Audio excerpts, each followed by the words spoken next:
I saw a picture from their movie, and like I don't know what it was about it. I just saw it, and then I contacted a friend of mine saying, "Oh, do you know the Safdies?" And like, yeah, and he gave me his email, and just emailed Josh, and then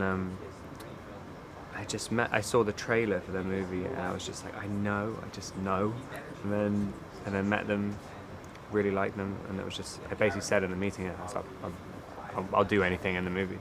They write a lot and really quickly, like, I mean, pretty much you'd shoot a scene, and then if it wasn't working, they just write it again, and so they'll provide lots of little chunks of inspiration, and then, you know, it's like, you know, if I was kind of not feeling something, they'd just be like, well, how about if you just say this? And it was just, they're very, very quick, and so it's kind of, it just keeps you going.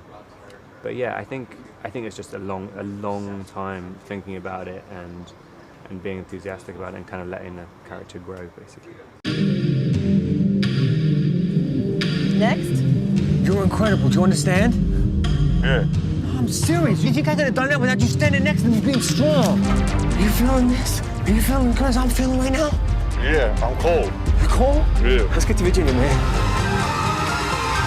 We were gonna cast somebody else as Nick, and we always knew that I could play that part because with Ronnie, the co-writer, co-editor, you know, we had developed a character back at 9 years ago or 8 years ago, 2009, 2010, was similar, you know, and then as he just kind of laid nascent in my brain since then, but then I've changed, you know, he changed, and it was just kind of like, okay, if he's going to be in this, he's going to be harder, he's going to be more kind of set in his ways, and once I was going to be in it, it did change the way the movie was, you know, it changed how Rob would interact with his brother, because we had a relationship as the director and the actor that when I became there, and there was already a closeness, you know, and Josh had Rob write letters to me from jail, and I would respond as Nick, and it just allowed a closeness to develop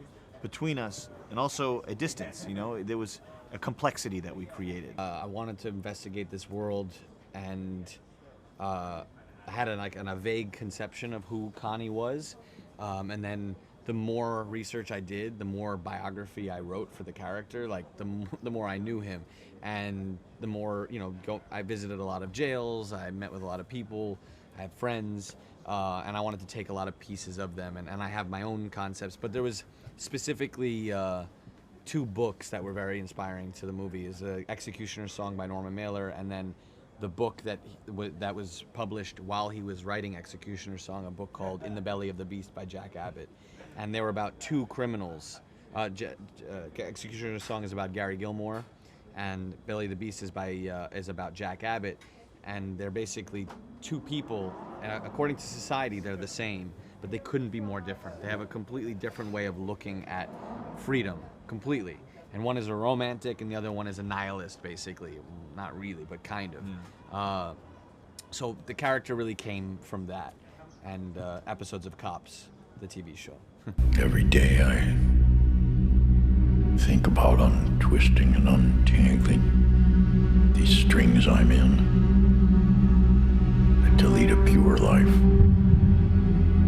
I like contradictions in characters. I mean, it's kind of, you know, on the surface, even I watched the movie a few weeks ago, and like, you know, you have this character who's really every action he does is awful, and like he's a nightmare, and then you're just, but at the same time you're like, why does it sort of feel okay? Like, it's kind of, you sort of sympathize with him for some strange reason, and like, I don't know, I'm just always looking for those characters where you can finish the movie and you're like, I can't put my finger on, I don't know how to define the character really. That's kind of what I was looking for. There's certain elements which you're like, sometimes even just move your face in a certain way and you're like, oh, that's it. It's like this thing about, do you know when you like lose your keys and then you're looking for your keys, and then when you find them, it's just suddenly, it just feels so familiar, like, oh, that's where I left them.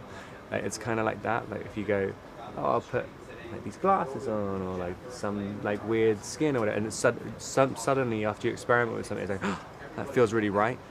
And I guess like that that is kind of it. It definitely does do something. I hate like having this. I hate looking the same in different movies. Damned always act. You need another 10 grand. You get another 10 grand, your brother will get out. In America last summer, when I was writing the movie, it's a big inspiration of the movie. I don't talk about this that often.